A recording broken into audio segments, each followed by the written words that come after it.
اور بعض علماء شفق سے سرخی مراد لیتے ہیں، یعنی سورج ڈوبنے کے بعد آسمان کے کنارے پر جو سرخی باقی رہتی ہے اسے وہ شفق کہتے ہیں، اور جب وہ سرخی ختم ہو جاتی ہے تو وہ یہ خیال کرتے ہیں کہ مغرب کا وقت ختم ہو جاتا ہے۔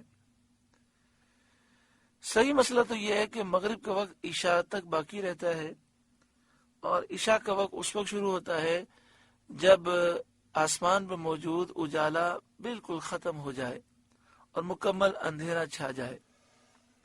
لیکن مغرب کی نماز میں ہمیں جلدی کرنی چاہیے اور کوشش کرنی چاہیے کہ جتنا جلد ہو سکے پڑھیں، کہ تاخیر جو ہے یہ مکروہ ہے۔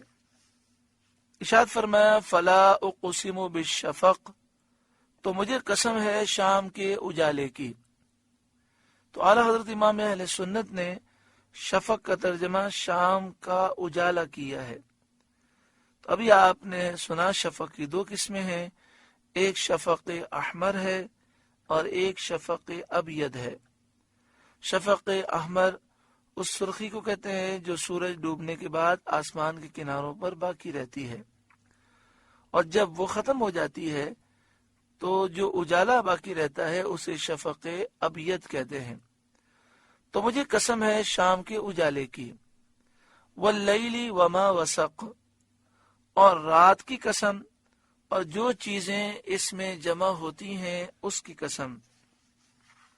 مثلا جانور جو دن میں منتشر ہوتے ہیں، رات میں وہ اپنے آشیانوں، گھونسلوں اور ٹھکانوں کی طرف چلے آتے ہیں۔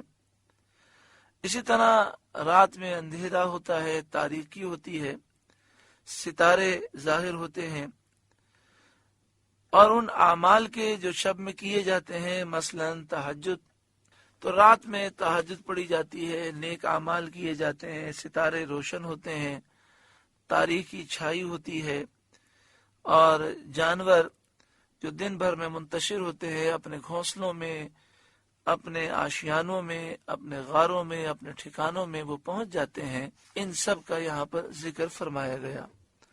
واللیل، اور رات کی قسم، وما وسق، اور جو چیزیں رات میں جمع ہوتی ہیں، والقمر اذا اتسق، اور چاند کی قسم جب پورا ہو اور اس کی روشنی پوری ہو جائے، اس کا نور کامل ہو جائے، اور یہ ایام بید میں ہوتا ہے، 13ویں رات، 14ویں رات اور 15ویں رات، یہ 3 راتیں ایسی ہیں جس میں چاند کا نور کامل ہوتا ہے، روشنی کامل ہوتی ہے۔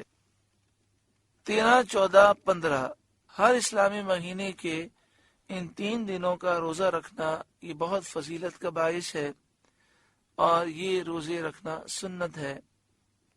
اسلامی مہینے کی 13 تاریخ، 14، 15 اس کو ایام بید کہتے ہیں۔ حدیث پاک میں جس نے 13، 14، 15 ان 3 تاریخوں کو روزہ رکھا تو اسے پورا مہینہ روزہ رکھنے کا ثواب دیا جائے گا۔ تو اس طرح اگر رمضان المبارک میں تو پورا مہینہ روزہ رکھنا ہے، اس کے علاوہ ہر مہینے میں 3 روزے یہ رکھ لیے جائیں تو انشاءاللہ پورا سال روزہ رکھنے کا ثواب پائے گا۔ والقمر اذا اتسق، اور چاند کی قسم جب پورا ہو، لترکبن طبقا عن طبق، ضرور تم منزل بمنزل چڑھو گے۔ یہ خطاب یا تو انسانوں کو ہے، اس تقدیر پر معنی یہ ہے کہ تمہیں حال کے بعد حال پیش آئے گا، ایک حالت سے دوسری حالت میں تم جاؤ گے۔ حضرت عبداللہ بن عباس رضی اللہ تعالی عنہما نے فرمایا کہ موت کے شدائد اور احوال، موت کی ہولناکی اور شدت، پھر مرنے کے بعد اٹھنا، پھر حساب کے موقف میں پیش ہونا کل بروز قیامت۔ یہ بھی کہا گیا کہ انسان کے حالات میں تدریج ہے، ایک وقت انسان دودھ پیتا بچہ ہوتا ہے، پھر دودھ چھوٹتا ہے، پھر لڑکپن کا زمانہ آتا ہے، پھر جوان ہوتا ہے، پھر جوانی ڈھلتی ہے، پھر بوڑھا ہوتا ہے۔ اور ایک قول یہ ہے کہ یہ خطاب نبی کریم صلی اللہ علیہ وسلم کو ہے کہ آپ شب معراج ایک آسمان پر تشریف لے گئے، پھر دوسرے پر اسی طرح درجہ بدرجہ مرتبہ بمرتبہ منازل قرب میں واصل ہوئے، قرب کی منزلیں پائیں۔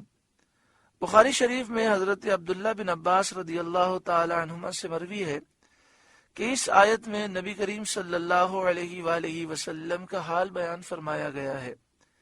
معنی یہ ہے کہ آپ کو مشرکین پر فتح، ظفر، کامیابی حاصل ہوگی اور انجام بہت بہتر ہوگا۔ آپ کفار کی سرکشی اور ان کے انکار کرنے سے غمگین نہ ہوں۔ لَتَرْكَبُنَّ طَبَقًا عَنْ طَبَقٍ، ضرور تم منزل بمنزل چڑھو گے۔ فَمَا لَهُمْ لَا يُؤْمِنُونَ، تو کیا ہوا انہیں ایمان نہیں لاتے؟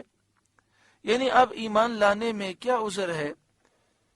اتنے ظاہر واضح دلائل ہونے کے باوجود کیوں ایمان نہیں لاتے؟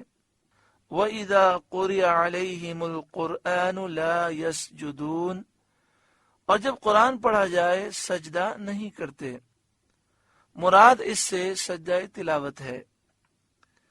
شان نزول اس کا یہ ہے کہ جب سورہ اقرا، سورہ علق میں وَاسْجُدْ وَاقْتَرِبْ نازل ہوا تو سید عالم صلی اللہ علیہ وآلہ وسلم نے یہ آیت پڑھ کر سجدہ کیا۔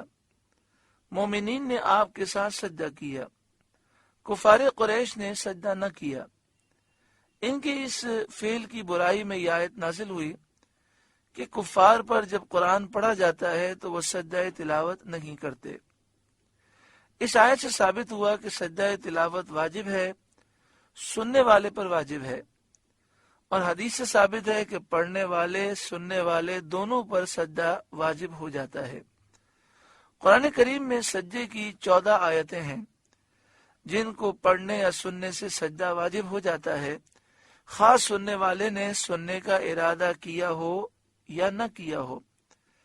سجدہ تلاوت کے لیے بھی وہی شرطیں ہیں جو نماز کے لیے ہیں، مثلا وضو ہونا چاہیے، طہارت، قبلہ روح ہونا، قبلے کی طرف منہ کر کے سجدہ کرنا ہے، ستر عورت وغیرہ کے جو شرائط ہیں وہ اس میں بھی ہیں۔